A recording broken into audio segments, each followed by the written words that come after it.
Halo semua, apa kabar? Jumpa lagi dan saya Ren Supandi dari Windows Indonesia. Hari ini happy, ya, happy semua dong. Kalau nggak ada yang nggak happy, kayaknya ada sesuatu yang salah nih. Kok bisa nggak happy? Hari ini luar biasa sekali ya, jujur di luar ekspektasi saya, karena masih bisa terbang. Tapi sebenarnya skenario ini kan kita udah cerita, udah planning, bukan udah planning ya, kita udah kayak istilahnya apa yang akan kita lakukan gitu, kita antisipasi ya, kita antisipasi terhadap beberapa kemungkinan yang bakal terjadi. Dan yang menjadi kemarin analisa saya adalah, kalau laporan kemarin kan laporan keuangannya nggak bagus, tapi kalau saham ini ternyata bisa terbang, berarti skenario nya kita hold atau gimana. Tapi kalau dia koreksi, kita berarti harus antisipasi, harus realisasi profit taking dan sebagainya. Tapi yang jadi kenyataan adalah, yang terjadi adalah tadi pagi-pagi udah gap up, bam, langsung gap up dan langsung naik stabil di level 8.500-an. Dan ya sebenarnya ya nggak kaget juga ya, saya kemarin skenario saya juga ada di rentang 8.500 sampai 8.800 kalau mau profit taking juga. Dan hari ini ternyata nyampe. Dan apakah saya sudah profit taking? Sebagian ya, bagi nasabah-nasabah yang bobotnya besar, saya sudah mulai distribusi, tapi nggak semua. Kenapa? Karena di 8.825 tadi waktu penutupan jebret, dia ada yang HK dan menyisakan 36.000 lot, dan kita jadi ragu-ragu jualan apa enggak nih. Ya masih manusia, masih muncul serakahnya. Jadi kepengen untuk besok kalau jangan-jangan udah naik 9.000 gimana nih? Tembus 9.000, tembus 10.000, waduh jadi 10.000. Dan FYI aja, market cap cuan saat ini sudah lebih tinggi dari market capnya Barito. Wow, keren banget ya, luar biasa lah. Dan itu tidak berarti mengecilkan skala dari Barito, bukan. Atau mungkin pada bilang, wah kalau gitu Barito yang dihajar untuk naik, ya itu juga belum tentu juga gitu ya. Tapi sama-sama punya peluang, sama-sama punya story. Jadi kita nggak bisa menjustifikasi kalau yang satu begini maka yang lain juga akan ikut begitu. Itu pemikiran yang salah dan seringkali menjebak kita ya. Jadi hati-hati. Oke, saya mau cerita sedikit. Tadi besar pertanyaan adalah kenapa aman dibanting. Kan masuk kriteria MSCI dan kan sudah price apa, udah harusnya udah pada masuk dong. Asing-asing tuh masuk dong gitu. Ya mungkin saya lebih gampang ceritanya jika pakai chart ini ya. Kita jika pakai chart, saya lebih gampang lihatnya.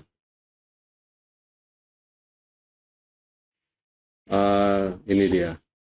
Sebenarnya aman itu kalau bilang MSCI masuk terus dia baru masuk, asing baru masuk, sebenarnya agak kurang tepat ya. Kenapa saya bilang begitu? Karena asing sebenarnya masuk sudah sejak lama. Ya, asing masuk sejak mulai dari ya ini, ketika dia mulai di periode ini asing masuk banyak ya, masuk banyak, sangat masif. Jadi bisa jadi ya, ketika dia koreksi gini ada dua skenario nih. Skenario pertama, asing jualan karena merasa udah cukup, jadi memanfaatkan.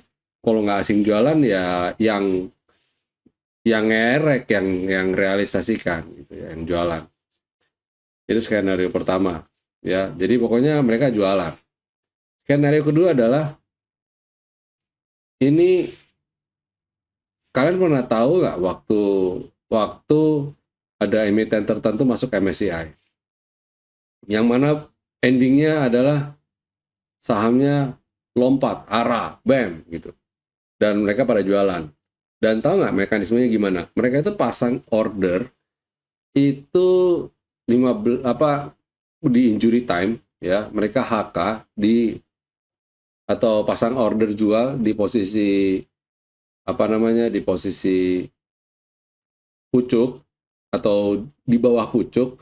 Tapi karena yang HK banyak di harga pucuk, di harga ARA, jadi harga penutupannya ter-adjust ikut yang harga penutupan. Itu permainan sih, itu permainan bandar lah ya. Nah, tapi sebaliknya, kalau orang kan kayak istilahnya pola itu udah terduga, dan kita juga tahu di aman juga sebenarnya asing juga udah masuk banyak. Jadi mereka udah antisipasi nih, ini pasti banyak yang pasang nih order jual di atas nih. Bagaimana kalau kita beli? Bagaimana kalau kita beli paksa dengan harga lebih murah? Caranya bagaimana? Gampang caranya. Caranya kita hitung, mulai dari harga penutupan ke bawah. Kita mau setting di harga penutupan berapa? Kita jumlah total nominalnya, kita spekulasi. Ya, kita jual persis di angka itu. Atau di angka kita lihat kira-kira ada orang nggak yang mau beli banyak atau mau jual banyak, ada yang mau jual banyak di arah. Nah, ketika itu kita spekulasi, udah pokoknya gebuk gede aja. Kita jual barang sekaligus kita beli di bawah, kita tak ada. Nah, jadi pas waktu injury time, orang pasal posisi atas nih, jual di atas. Di saat yang bersamaan, ada orang pakai dua account, yang satu pasang posisi jual sampai di target bawah, plus ada satu lagi yang pasang posisi buy, yang jaga, yang menerima di bawah. Tentu saja ini pakai nama berbeda ya. Dan bam, dia jualan, harga yang kebentuk dia dapat banyak, dapatnya di harga bawah. Itu trik namanya. Itu namanya trik. Bisa terjadi, apakah bisa terjadi dan apakah pernah terjadi dan apakah bisa dilakukan? Yes, semuanya bisa. Jadi itu kita pernah lakukan itu, jadi tahu lah istilahnya permainan-permainan. Nah, jadi bagaimana kabar dan aman? Apakah akan koreksi? Ya harusnya enggak juga. Mereka memanfaatkan momentum rebalancing MSCI itu untuk melakukan aksi-aksi yang kurang ya, atau yang tidak terpuji ya istilahnya ya. Supaya gimana caranya mereka dapat kuantiti banyak dengan jumlah murah lah, bla bla bla lah gitu ya. Karena mereka tetap menganggap bahwa ini valuasi pasti naik. Walaupun sampai pada akhir atau di titik di mana orang tuh kayak meyakini, udahlah, sudahlah, nanti ini pasti jualan, orang pada jualan, mereka beli. Atau ada posisi di mana ketika mereka mau beli, orang lain jual, terus asing, oknum itu malah jualan. Jadi skenario apapun bisa terjadi di sini. Intinya mereka gimana caranya supaya kita ngelawan dan kita bisa dapat harga murah dan sebagainya. Itu trik-trik dagang ya, trik-trik dagang, trik-trik kapitalisme. Dan bagaimana, apakah masih naik? Nah, orang-orang yang melakukan strategi tadi pasti kan intinya adalah bagaimana cara mereka dapat beli, bisa beli. Dan kita lihat transaksi juga tinggi, mencapai 4,5 triliun di aman. Potensi naik lagi nggak? Ya bisa. Mereka yang masuk di beberapa waktu belakangan ini pasti masih punya ekspektasi aman akan naik. Cuma, ada cumanya. Kita tetap harus disiplin. Kalau sampai jebol areal ini, ya goodbye dulu 6750 ya. Potensi selanjutnya dia bisa aja ngajak swing di area yang lebih dalam, di 625 50 55, atau sampai di sini 5875. Tapi kalau nunggu sampai jebol ini ya kan cilaka namanya ya kan. Jadi besok kita lihat, kalau dia besok jebol selendang dan cenderung mau ke 6750, mending kita nge-short, jualan dulu, kita terima lagi di bawah. Ya, itu strateginya. Oke, itu ya, semoga menjawab pertanyaan. Jadi ketika injury time apapun bisa terjadi, dan orang yang jualan atau orang yang mau beli bisa saja kejebak. Jadi hati-hati. Saya nggak tahu saya sudah pernah cerita apa belum. Saya ada satu waktu saya pengen beli cuan, atau saya pengen tutup atau bentuk harga cuan di harga penutupan sekian gitu ya. Yang terjadi adalah ada yang jualan, membuat harga saya tidak bisa sesuai apa yang saya harapkan. Maksudnya kita tahu nih, kalau ada di level ini pasti akan memancing kita untuk entry atau ikut beli dan sebagainya. Kita bikin skenario di mana supaya partisipasi dari market terbentuk. Nah, pada hari itu ketika saya mau membentuk harga di situ ada yang jualan dan jualannya melawan kita, kontra kita pasti dong. Kita mau beli, dia mau jualan. Nah, jualannya cukup besar.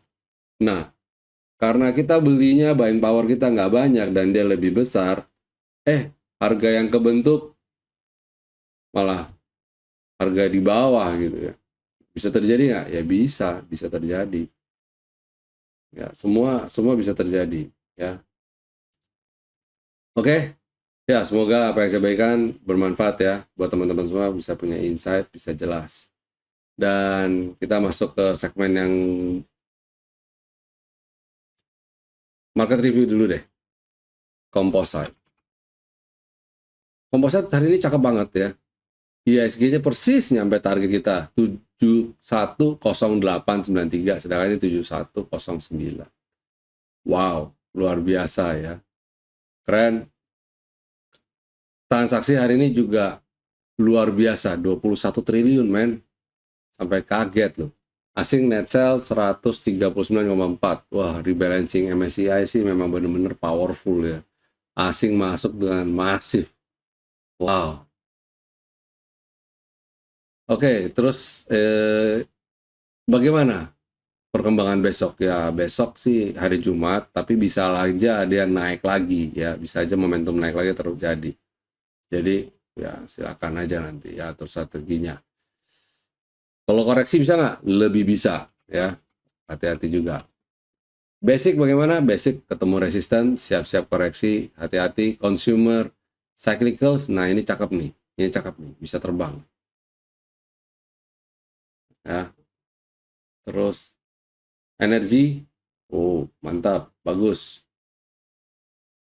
Finance, wah kalau kayak gini sih saya cukup optimis besok bisa terbang nih. Healthcare, cakep. Cakep-cakep nih. Oh, industri goodbye. Ya, memang ya. Kita udah kemarin udah sempat mention ini goodbye. Infrastruktur, besok siap-siap dia terbang lagi ya. Consumer non cyclicals, reboundnya. Wah, kalau kayak gini sih kayaknya cukup optimis ya, market bisa rebound. Yang koreksi nyaris small lah ya, nyaris small. Nggak kita anggap lah. Tekno, cakep nih rebound. Silakan atau strateginya. Transportasi, mantap. Ya, jadi kalau kita lihat market review kita, oke ya, bagus. Jadi overall sektoral maupun IHSG bagus semua. Terus ulasan bagaimana? Pertama yaitu kita kemarin mention INKP. INKP nggak bisa breakout area buy kita 8.900, jadi dia turun lagi. Tekim mirip-mirip. Wah, emit, bayangin. Sahamnya IHSG-nya terbang tapi sahamnya belum kemana-mana. ISAT sama ya. SMRA sama NISP. Ini menarik, ini bisa ya, berarti NISP masih valid.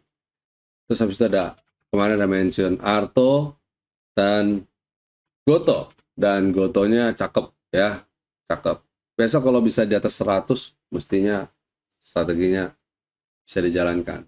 Kita di kantor ada yang beli Goto di harga sekitar 60-an something ini, dan posisi saat ini dia udah profit 40-an%. Mungkin sekarang udah lebih besar. Congrats ya. Waktu itu dia ingat saya ada mention Goto, dan dia kaget aja kenapa saya bisa mention. Secara sebelum-sebelumnya saya antipati banget sama ini, dan dia ikutin dan bam, hari ini profit 40-an%. Jadi bukan cuan aja yang bisa profit 40-an%. Iya, kalau cuan mungkin masuknya tanggal 27 per hari ini, dalam 3 hari udah cuan 40-an%, 30-40%. Nah ini dari tanggal 2 November sampai mau bulan Desember itu baru terrealisir 50%. Iya, tak perlu disesali berarti ya. Oke, itu ulasan dan masuk ke market review apa aja.